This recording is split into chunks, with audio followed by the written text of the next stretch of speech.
Hi, everyone. Welcome to today's conversation. I am Ali Fodi. I'm Program Officer here at the New York Health Foundation, managing our Empowering Healthcare Consumers Priority Area and our newly launched Primary Care Priority Area.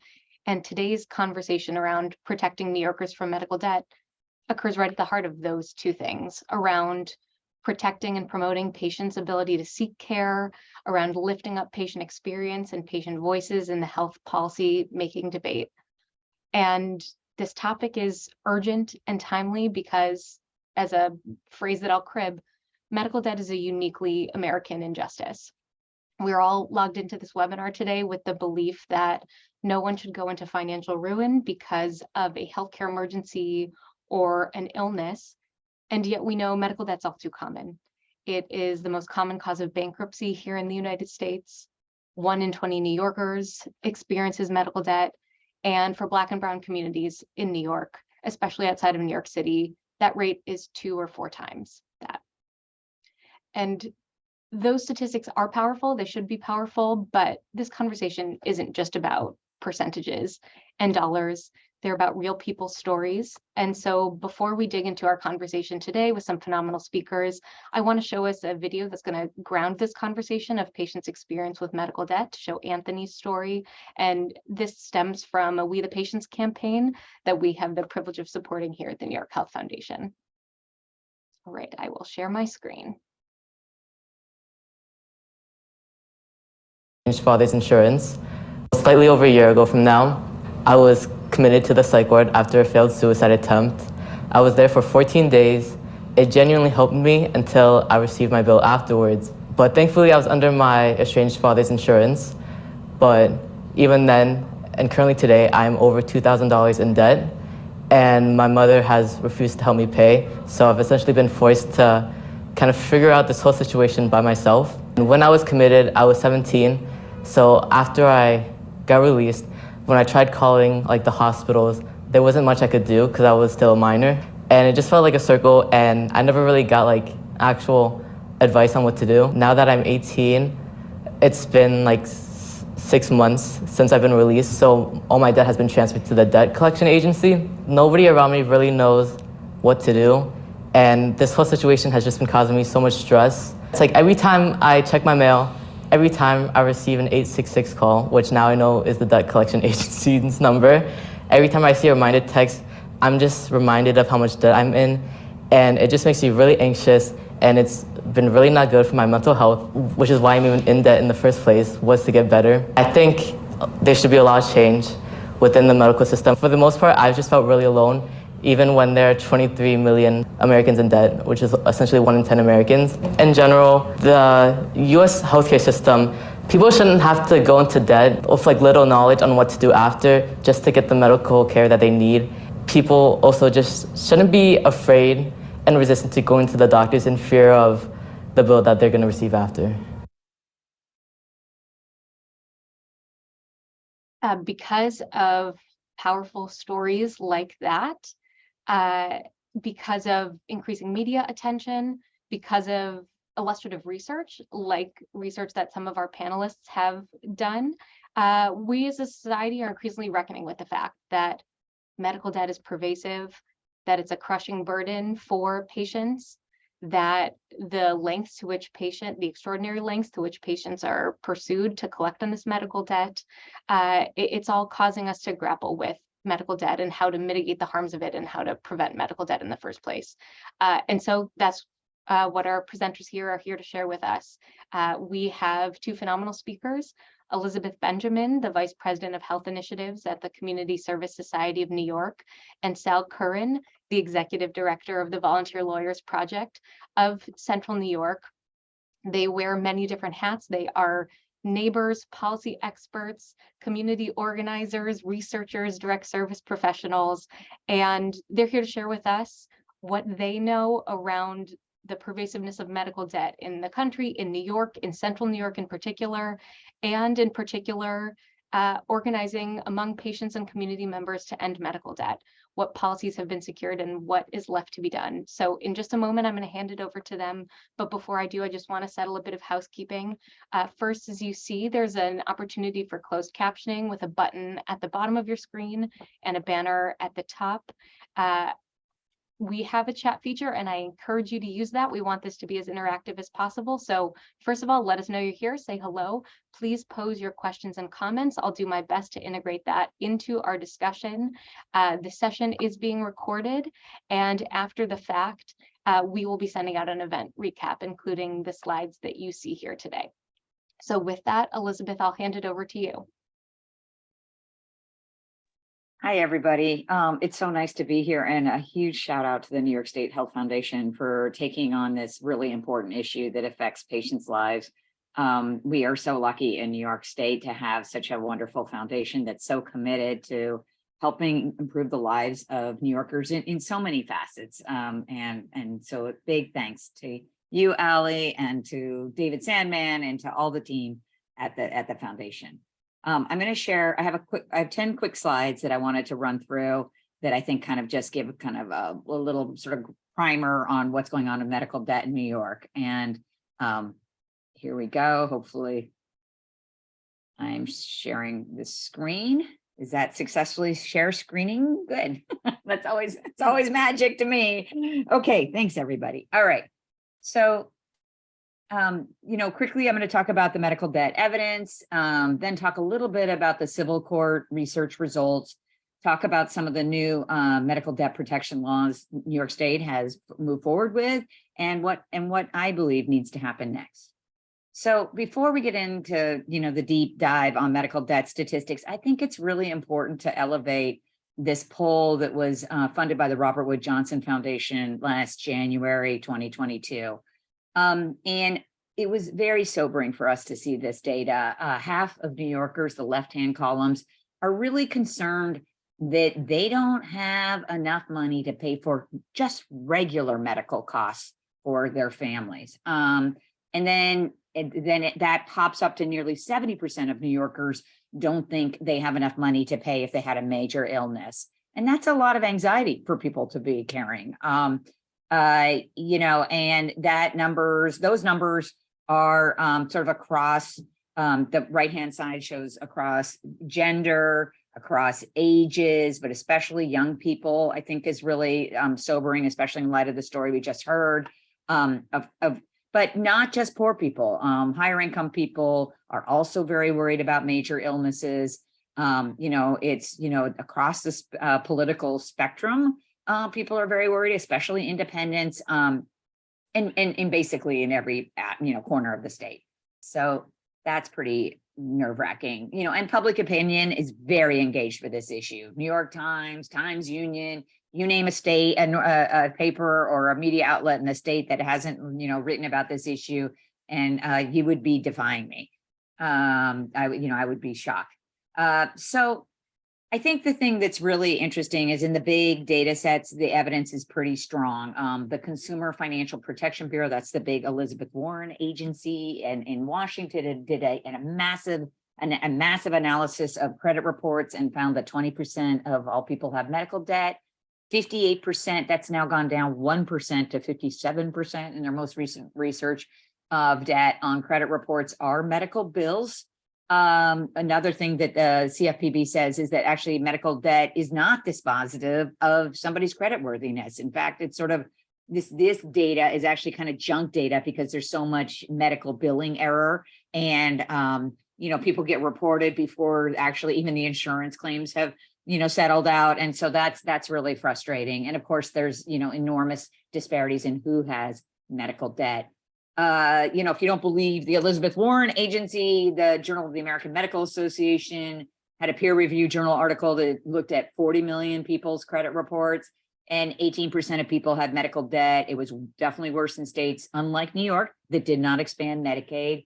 They found that when they did expand Medicaid, medical debt went down substantially. So that just shows the power of coverage, and is really an argument for New York State to consider covering immigrants, who's one of our biggest last groups who don't have coverage. And I'll come back to that at the end. So medical debt is also a crisis in New York. Our program, Community Health Advocates, saw a 64% increase in medical debt cases between 2019 and 2022. Those numbers are not leveling off. We're sort of shocked by that. And it's what got us kind of interested in the issue. And so our health policy team, Amanda Dunker, myself, and some others, Marielle Ray, decided, and an amazing group of legal interns decided that we would do the Herculean task of going to every single civil court database in all 62 counties of New York and polling and researching by all the hospital names to find how many nonprofit hospital, how many lawsuits, medical debt lawsuits have been brought by our nonprofit hospitals. And I just want to note every single hospital in New York State by law is a nonprofit. So they are bound by IRS rules around charities, meaning that, you know, to sue someone in the first place is considered an extraordinary action, extraordinary collection practice. To put a lien or garnish someone's wages is also considered an extraordinary debt collection action, which means it's not supposed to be done pervasively. It's supposed to be only done in extraordinary circumstances. Well, that is not what we found. We found that 54,000 people have been sued, that the average lawsuit was for just $1,900. No hospital's making its margins off of these lawsuits, I can assure you. And that the hospitals are always represented. Patients are never. The default rate for patients was 98%. People just, that either indicates they didn't get served in the first place, or they just couldn't take time off of work to defend themselves, or they were just too scared to go to court. Some other analyses we looked at showed that when we looked deeply at the zip codes, and I'll get to this in the next slide, we found that, you know, the patients in our random samples were predominantly being sued in low-income zip codes and zip codes where people of color live. We also found through some DOH data with a Freedom of Information request that the hospitals were reporting to the Department of Health that they were taking several thousand liens on people's homes every year, much to our dismay. And of course, the court data showed thousands of people were being subjected to wage garnishments.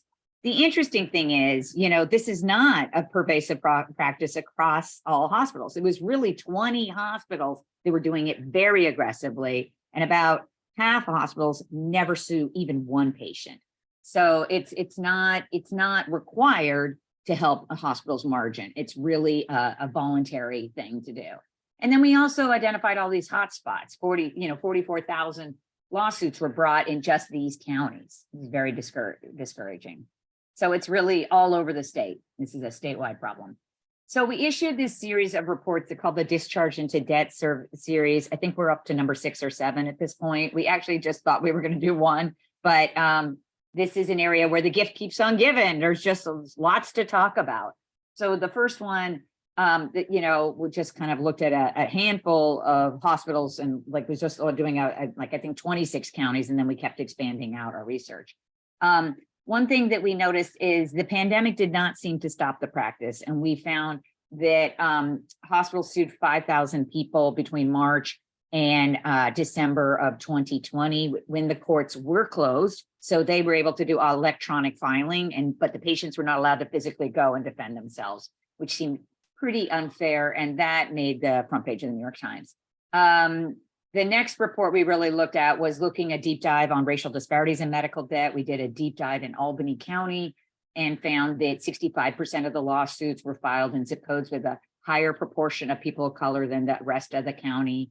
50% were filed in zip codes where the family income was less than 200% of the poverty line, which is particularly shocking because New York State's hospitals get about $1 billion a year to offset their uncompensated care losses. In exchange for that $1 billion, they are supposed to offer financial assistance to their patients up to 300% of poverty who don't have insurance. And there was like all sorts of rules about, you know, how this financial aid was supposed to go out. And it, you know, obviously those rules were being honored in the breach. Our most recent deep dive, and I'm really excited to be here with Sal today, was really looking at Syracuse. We thought a couple of these nonprofit hospitals were really the big suers, but much to our dismay, when we actually started looking at the state university hospitals, Stony Brook, Roswell Park, which is a cancer center in Buffalo, and really starting with SUNY Upstate in Syracuse, because we were really like, why why is the racial disparities in medical debt 3-1 in Syracuse? What's going on in Syracuse? Well, I'll tell you what's going on. The Attorney General has an embedded unit of lawyers in SUNY Upstate that sue people for these medical, and they just refer all the unpaid amounts over a certain amount, and the Attorney General's just sue, suing like 1,500 people a year. It's sort of, and we actually, between SUNY Upstate and Stony Brook, those two hospitals are the biggest and most aggressive suers in the state. And the reason why it took us a while to find this is that because it's the Attorney General bringing these lawsuits on behalf of these state university hospitals, they file in Supreme Court. And that means it's a very laborious individual by individual downloading process. And so we've been working on it, and we issued a little paper in our Discharged Into Debt series. But what we found is that, SUNY Upstate sues more than anybody else, but that's not true, because it looks like Stony Brook is, decided to see them and raise them by one. They're doing on an order of around 1,800 patients a year. The patients had sued during the Attorney General's own moratorium. Her attorney generals are suing people during her own moratorium against medical debt lawsuits. They were suing 12 people who were incarcerated. So they literally served them their papers in jail, which was kind of shocking, because last I checked, no one's making a lot of money in jail. So they probably were eligible for hospital financial assistance under state law. 25% of their lawsuits were in majority minority zip codes. And I think Sal will talk about that. And 51% of the lawsuits were in disproportionately minority zip codes. And 77% of their lawsuits were filed in low-income zip codes, which was extremely discouraging. So we have this campaign, and we, have been really very successful in kind of reforming the medical debt, collection practices in New York State. In 2020, the first year, we were able to reduce the statute of limitations at times someone can be sued by a hospital from 6 years to 3 years. The reason why that's so important is no one remembers what insurance they had 6 years ago, much less could they do anything about it to get the bill paid. In 2021, we worked with a bunch of consumer advocates to get the consumer judgment interest rate reduced from 9%, which no one had been seeing 9% interest rates. And why were these nonprofit hospitals commanding that off their patients, their low-income minority patients in the first place? So we got that reduced from 9% to 2%. Last year was a real banner year. We were able to ban the practice of taking liens on patients' homes when you win a lawsuit against them. A hospital wins or a medical provider wins a lawsuit. And we banned the practice of wage garnishments in these medical debt lawsuits, which are really, really exciting. And then we also started regulating our facility fees, which is sort of like a hidden resort charge that a lot of hospitals put, or actually providers that become affiliated with hospitals kind of tack on to kind of give money back to the hospital system. So for example, we had a woman who went for her annual mammogram, and her primary care doctor was affiliated with Mount Sinai. I said, oh, go to the Mount Sinai radiologist. She went to the Mount Sinai radiologist. She got her free mammogram plus $150 copay facility fee. So that was a hidden copay, which is, illegal under the Affordable Care Act, but it was sort of a workaround, executed by that particular radiology facility. So we got that practice banned, even though it surely should have been banned in the first place. And we also got a requirement that these providers tell patients in advance of these resort fees, facility fees. Finally, there's sort of a little policy update. We are continuing on our quest. We really want to fix this hospital financial assistance system. Each hospital for that $1 billion is able to design and implement its own policy, and it's not working. We've had 15 years of experimentation. The hospitals are audited every year by the Department of Health. Even when they fail the audits, they still get money out of their bonus pool. So like that audit system isn't particularly effective because hospitals continue to fail year after year the desk audit of their financial aid applications. And so we're really thrilled that Governor Hochul has proposed in her Article 7 bill, in her budget bill, to have one common uniform financial assistance application. And that is also being proposed under this Ounce of Prevention Act. It would also simplify and increase the income levels for the discounted fee schedule. And it would get rid of obsolete rules like there's only an asset test for super poor people, but not for wealthy people. That makes no sense. And so forth. It also allows people to apply at any time in the process. And right now you only have a 90-day period, which is, you don't even know if your insurance is paid in 90 days. And then with the other thing that's really important is because, it's really just garbage, this medical debt that's showing up on people's consumer reports. And because all the research indicates having medical debt is not dispositive of whether someone's credit has any kind of credit worthiness or not. We also are working really hard on the Fair Medical Debt Reporting Act, which would ban medical debt being reported to consumer reporting agencies. And then finally, something New York State could do right away that would make all the difference in the world for our immigrant folks who have a disproportionate amount of medical debt is to include immigrants in the state's application for a 1332 state innovation waiver. Governor Hochul promised to do that on last April 7th, and she promised the legislature in last year's budget negotiations that she would be including immigrants. And we have been really shocked to see that somehow in their draft 1332 waiver request, immigrants have been excluded. So we're really hoping we can turn that around in this budget season with the authorizing language that Governor Hochul's seeking. And we're really hoping that our legislatures really stand tall and strong for immigrants in that waiver request and include them. So, get involved. Like, we really would love more stories. There's so many stories. You can go to We the Patients New York and listen to, story after story, video after video. People love telling their stories. It's really important to share your story. It's very meaningful to all of us to listen to these stories. Right away, we got an engagement in the chat about the story we just saw. And, you can write, record, tell your own, and then just send it to us if you want us to amplify it, or, tag us and we'll tag you back. And then, of course, we, can be followed on Twitter, on Facebook, on, Instagram, TikTok, name a platform. We're there. See ya on the World Wide Web. Thank you so much for listening to me, and I look forward to the discussion. And if you need help with your medical debt, please call us at 888-614-5400. We're here to help you. And we're really, that's our job. We love helping people deal with their medical debt. I'm going to stop sharing. Elizabeth, before you go, I did want to pose a question from the chat around change in federal regulation around medical debt and individual credit ratings. So that is a great question. Thank you, Phyllis. Oh, I know. That's so great. Hi, Phyllis. I did not plant Phyllis here. So what the 3 credit agencies have voluntarily promised to do is to only report medical debt that's over $500.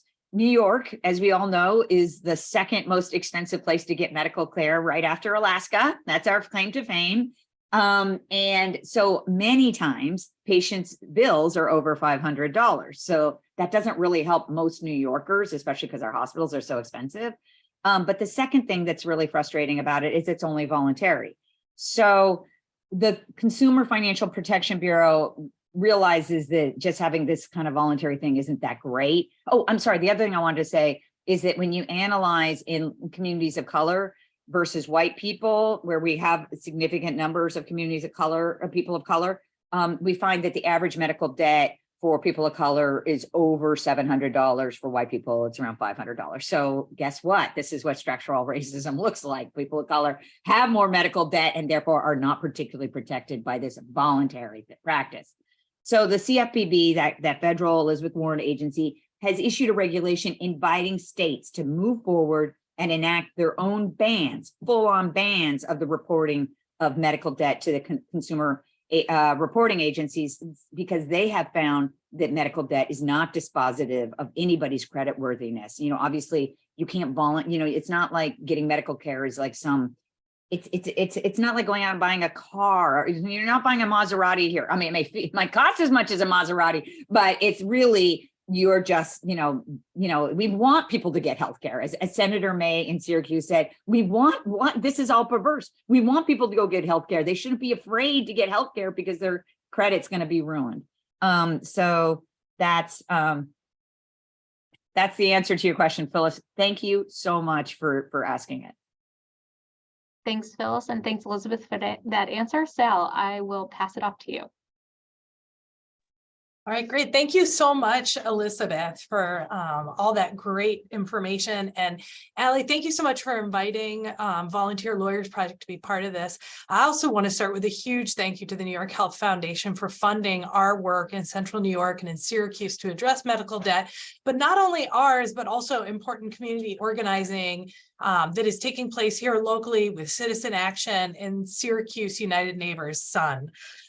So I'm going to share a few slides just to paint a little bit more of the picture regarding poverty, racial wealth gaps, and sort of talking about where medical debt happens in Syracuse. So let me just share my screen real quickly.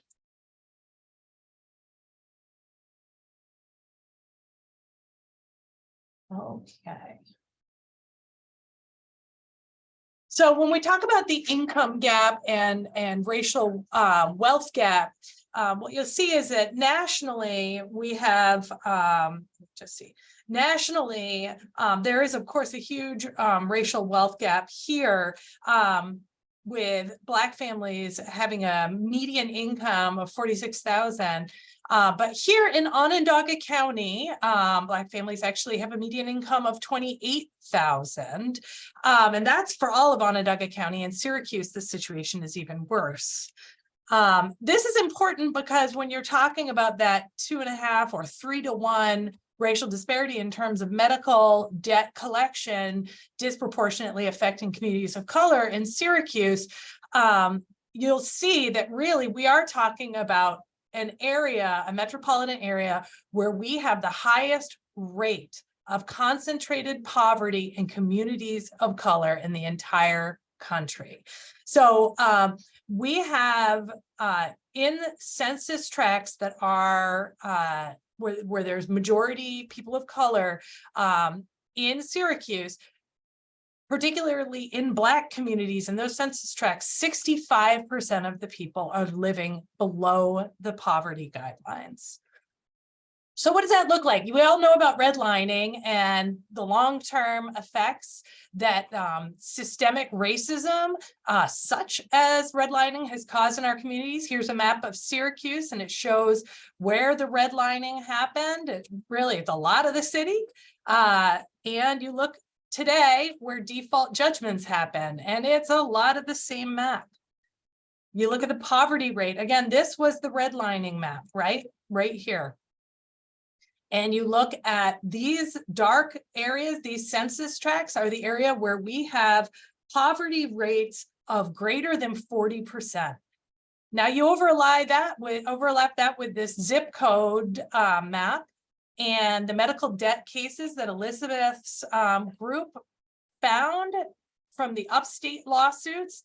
And what you're looking at is the poverty areas are the exact same areas where we had the highest rate of medical debt cases filed, right here, and right here. And it's just very upsetting as somebody who is an advocate here in Syracuse to see this happen over and over again, where these same communities, which are communities of color, which have incredibly high rates of poverty, are being targeted by organizations such as Upstate Medical Hospital, Crouse Hospital prior to 2019, with an incredibly high rate of lawsuits regarding their medical debt. These are also the same areas that have very high rates of lead poisoning and other health indicators that lead to a higher rate of needing to use hospitalization. This Brighton community here, 25% of the youth have lead in their blood, 25% right here. So with that said, I'm going to share some client stories, because that's really what I'm hoping to do, is paint a picture here about what these maps mean, who's really directly being affected. And then I want to end it with a little bit of hope, and the work that we're getting to do because of the New York Health Foundation. I want to just shout out really quickly Ursula Rosum at Citizen Action and Phil Pren at Syracuse United Neighbors. They have helped me put together some of these client stories as well, and they really have been the ones leading the local organizing effort, which I will go over at the end to talk about, the hope. So we have a couple of different stories I want to share. One is a client that we were assisting. I'll call her Grace. She was a single woman living in her 40s, living on that south side where there's a lot of poverty. Back in 2017, she had to go in for surgery due to fibroids. While she had Blue Cross Blue Shield, the portion of treatment that was not covered by her insurance was nearly $5,000, $4,600. And she had an income of only $1,600 a month. So what does that mean? That means she should have been offered charity care because she certainly would have qualified. She didn't even find out about the judgment until 2019 when her wages started to be garnished. She thought she had paid off all her medical bills, but because of the confusing way that she had been charged, it turns out that she had paid off most of them, but not this one. And due to interest, the amount owed was now over $6,000. She, at the time that she realized what was going on, end of 2019, early 2020, her income had dropped down to $900 a month. And she asked the Attorney General's office, can you please apply charity care now? Can we reduce or remove this judgment? And even though she was living below the poverty guidelines, the settlement that was offered was, oh, we'll reduce this to $3,000, which was 64% of the original judgment, and you can pay $50 a month. So just really upsetting story there. We had another woman, Tamara, single Black mother, with a child who had a disability living on the north side, again, an area of high poverty. She and her son were in a serious car accident that resulted in hospitalization. She was uninsured and her son had Medicaid. No Fault should have covered the costs, but the application was incredibly difficult and confusing, and no one assisted her with completing the forms. Because No Fault was supposed to cover the expenses, Medicaid wouldn't cover it. And so at the end of the day, she ended up with nearly $8,000 worth of debt from a default judgment.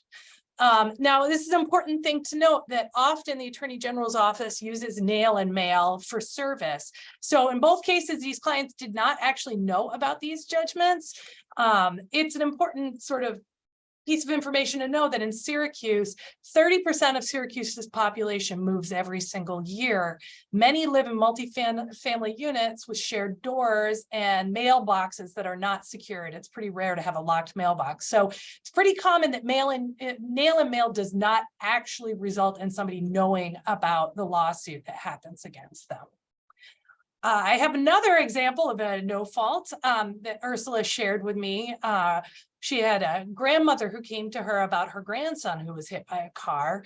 He went upstate for emergency care. And again, even though he was on Medicaid, Medicaid wouldn't cover the costs because car insurance should have covered it. The No Fault should have covered it.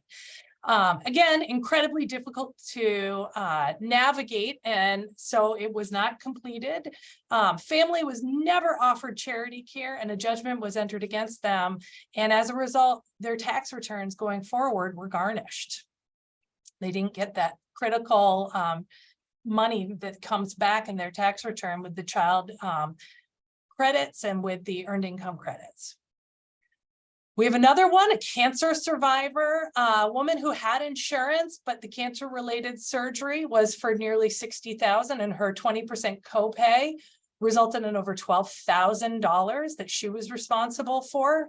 And she's just a regular working woman, didn't have the money for that. So she, when she tried to do the application for charity care, it asked her for documents that she could not get. And I'll just say, When we have tried to help people apply for charity care or a sort of, they call it like a negotiated settlement with the AG's office, the amount of information that they ask for is more than I was asked to get a mortgage. They want details about income and expenses, assets, tax returns, and the last 3 pay stubs. And it's just incredibly onerous, especially for families living in poverty who are often living paycheck to paycheck, having housing instability, and really have difficulty getting together many of these documents, especially if you're somebody who's moved recently and don't necessarily have access to these documents easily. We have a Sun member who was a senior citizen who went in for cataract surgery at Upstate, which was not successful. She lost vision in one eye, and while the surgery was covered, the follow-up surgery wasn't. So again, this is one of these situations where something in the same system might be covered, but another aspect is not. She was on Medicare, but now owes several $1,000s and is in debt collection. She was never offered charity care. And when she tried to get through to apply, she couldn't get anybody at the hospital to respond to her and help her. So really upsetting. And I'll say this isn't just happening in Syracuse. We have nonprofit hospitals throughout the central New York area that do sue for medical debt, though certainly not at the same rate that Upstate and formerly Crouse did. So we recently had a client who had been sued for medical debt from a hospital, but of course was not properly served. She had been unemployed at the time for medical reasons and was never offered charity care. I'll say that this hospital in Cortland, when we filed a motion to dismiss, stipulated to vacating the judgment, so the woman doesn't owe any money. So we do have examples of where hospitals realize that they made errors or that the person couldn't pay and they should have been offered charity care, who do willingly withdraw those judgments and let people go forward with their lives. So now the moment of hope. So here in central New York, Citizen Action and Sun have been doing some amazing work. They've been funded by the New York Health Foundation, like us, since summer of 2022, just last year. Since that time, these two groups have organized 2 local forums where people have been able to tell their stories and really help get the word out about the need to fight medical debt. They've held several community education events, done tabling at community centers and grocery stores. They've created posters and put them up in zip codes with high medical debt. And really what they're trying to help people understand is that they're not alone. So many people feel guilt. You know, medical debt, I think Elizabeth said, is one of these things. It's unique because it's not like you did anything wrong, that really, you didn't even do anything like go out and get a car or try to buy something. You just got your basic care to make sure that you could be healthy. And now they're being sued and they feel guilt that they can't pay for it. And so a lot of people do feel very alone in this process. So really, they're doing local canvassing. They're just trying to connect with people on any level. And what I'm happy to say is that they are developing a network of local organizations throughout Syracuse that are focusing on this effort. We've had some wonderful local press from Syracuse.com about what's been going on, and I'm hopeful. We're still new in this campaign in Syracuse, and I'm hopeful that we're going to be successful at really fighting medical debt here in Syracuse and stopping these patterns of unfair collections against folks that really, you know, they're exactly the people who are contemplated by the state funding for charity care. Sal, thank you so much for those powerful stories, for lifting up the organizing that's happening in communities.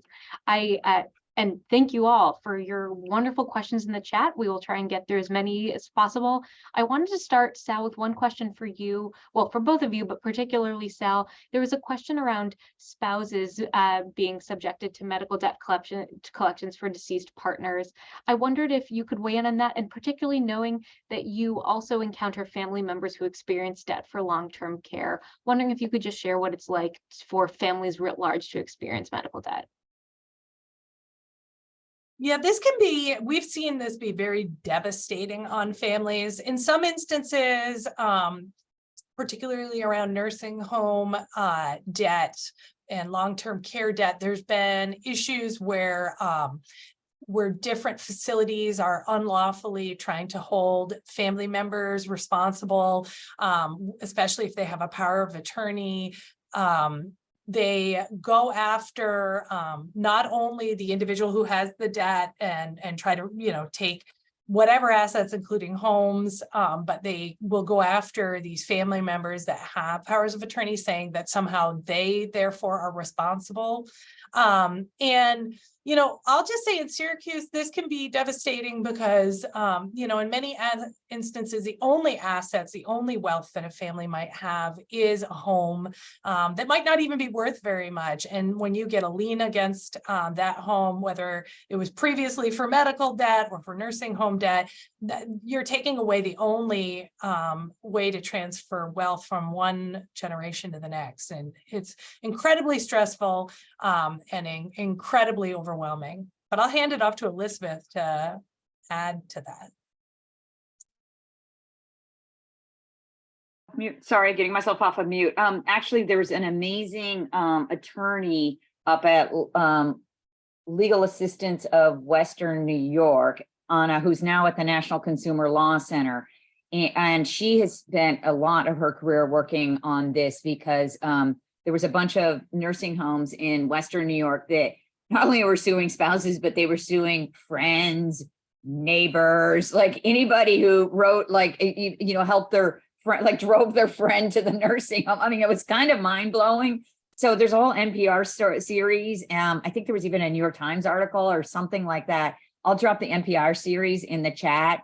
I thought there had been, I was quickly trying to Google so I could put that in the chat. I thought the Attorney General had actually cracked down on that practice a little bit, but I'm not finding it.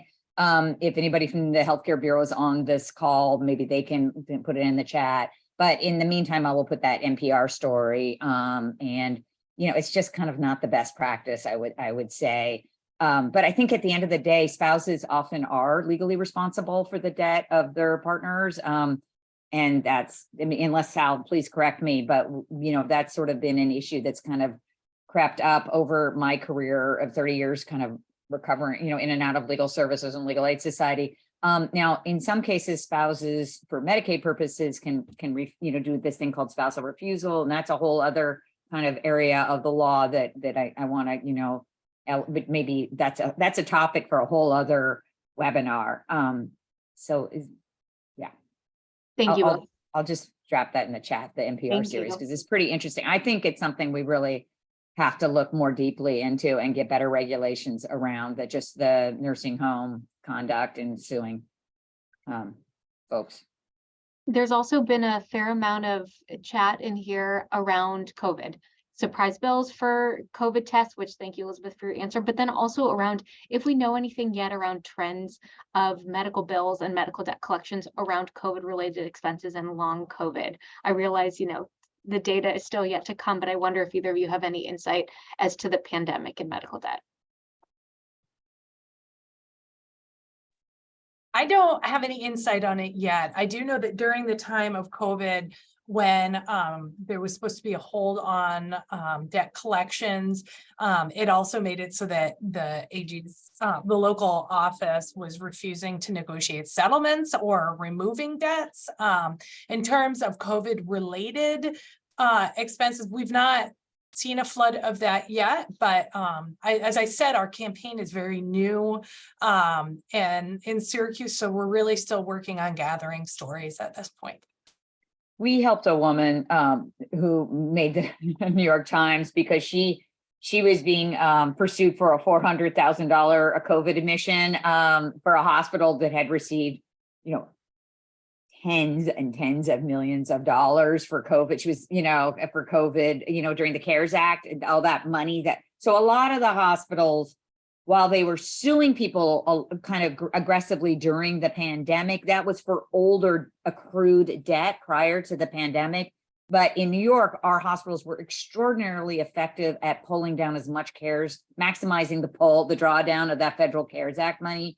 And so I would say that as a rule, they have not, I don't think there's a lot of COVID related medical debt litigation from the hospital side. Now, that doesn't mean that, you know, there isn't other kind of conduct like the famous story of City MD, who's finally kind of, I think, cried uncle and said, well, maybe we really shouldn't have been. I mean, I put it on the web, like they're kind of backing off their policy. They had a flurry of billing and collection activities this past year around tests that were purportedly free, but then turned out not to be free. We've seen, you know, all sorts of workarounds to getting reimbursed for a free COVID test. So we'll see a provider, not just City MD, but others too, where they won't bill for the test itself, but then they'll have the doctor come in and say, hi, how you feeling? Patient will be like, well, I feel sick. And they'll be like, okay, bye. And then that will become a billable event of like, that's an office visit, right? So that's not like supposed to happen. So we've been working on a lot of those cases, and you know, I put the helpline phone number in if you want to get assistance with your free COVID, if you're not really free COVID test. Thank you. There's another question here around more granular data on the racial ethnic burden of medical debt, particularly for Native American and Indigenous communities. I wonder, is there that level of granular data? What more needs to be done to shed light on the disproportionate burden among Indigenous communities? There needs to be so much more. And I was really excited to see that question. I just went to a presentation, I think last week, on Native Americans and medical debt. There's a really great physician that's working on that. And I will try to put something, I'll try to drop a link in the chat. We, unfortunately, the data sets that we've been relying upon have been generated by the Urban Institute. And so I'm going to leave it to Allie to talk about, you know, what the Urban Institute may or may not be doing in the future, but the sort of the big data maps that they have, it's hard to find that's currently up on there. They have this amazing medical debt map that, you know, that I can also put in. I'll put the map website into the chat, but they, you know, a lot of times they just don't have enough Native American population density to be able to indicate what the medical debt burden is, but it's quite high on a lot of the big national data sets that I've seen.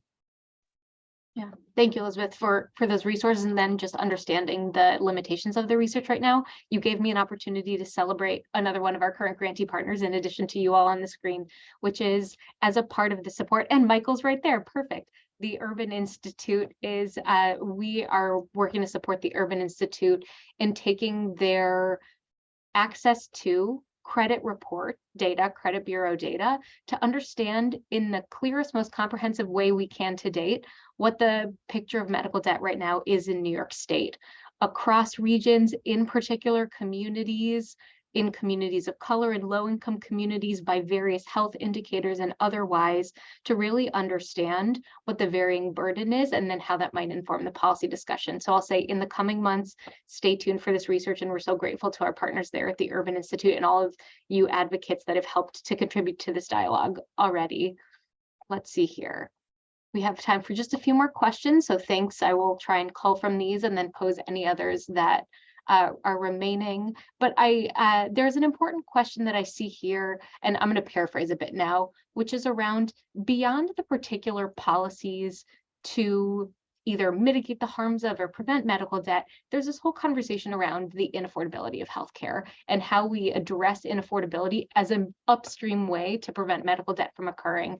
And there's a question here in terms of high deductible health plans. So are there ways that we can help consumers navigate their insurance choices so that they don't purchase products or become beneficiaries in a way that brings them into medical debt down the line? It's a loaded question with, I imagine, many different answers, but can we talk about affordability in healthcare and how that relates to medical debt? Do you want me to go first? You want to go first, Sal?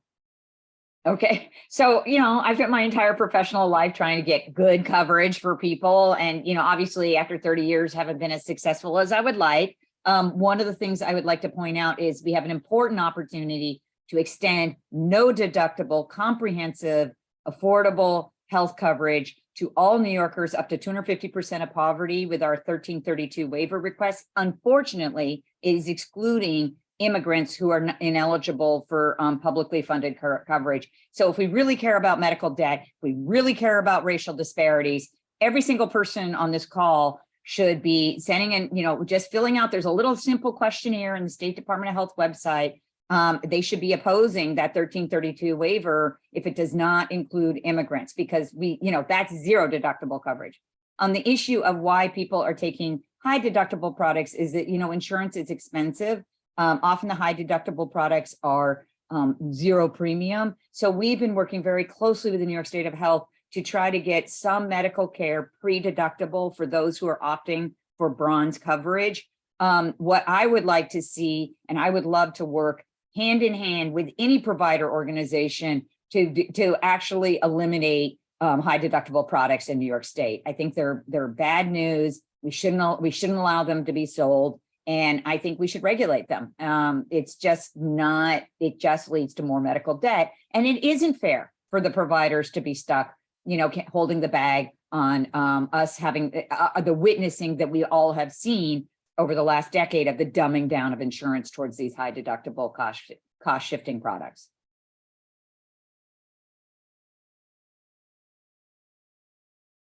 I forgot what I was supposed to put in the chat. Nope. Did I just say I was going to put in the chat?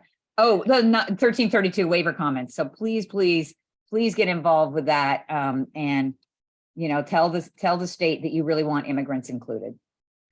There's one more request for the CHA helpline. So Elizabeth, if I could ask you to put that back in at the end of our chat, that would be great. I'm going to pose one last question and then wrap us up. And this zooms out a bit from medical debt, but keeps with this conversation around costs for health and health-related needs.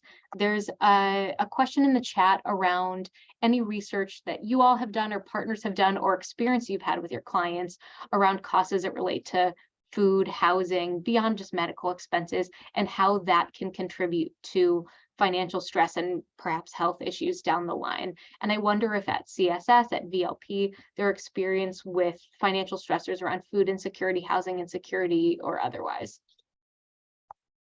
I mean, this is an area that we deal with a lot because we have a very substantial eviction prevention program. And, what we have seen, I think people hopefully already know the correlation and the health indicators related to eviction, that when a family faces eviction or even really housing instability, there's a higher rate of depression, higher rates of suicide, higher rates of missed school, greater rates of job loss. When somebody is evicted, the likelihood of them getting into the same level of apartment in terms of habitability is very low. In fact, usually people end up going to a worse apartment where there's greater code violations and things like that. And post-COVID, we are seeing among the highest rates of eviction filings as we've ever seen.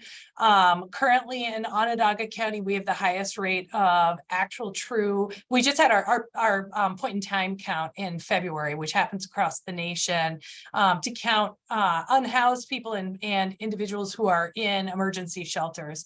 And we currently have the highest rate of homelessness of unhoused people in our county than we've had in probably a decade. So we really are in a moment of crisis right now. And what we see is that those who end up in emergency shelters or who end up functionally without a home end up more likely to be using emergency care and more likely to have serious health issues that arise. So it's all deeply connected. And I would say that right now we're in a point of crisis. I think that another factor that's weighing heavily on our hearts and minds, especially with the clientele that we serve, is that the increased level of SNAP food benefits is dropping right now by, I think it's $92 a month for families because the COVID-related assistance is ending. And so already extremely financially stressed families who are just barely being able to make rent and pay for food are seeing funding that is necessary go away. So I would say we're really in a moment of crisis. And thank you, Elizabeth, for dropping that link in the chat around homelessness and medical debt.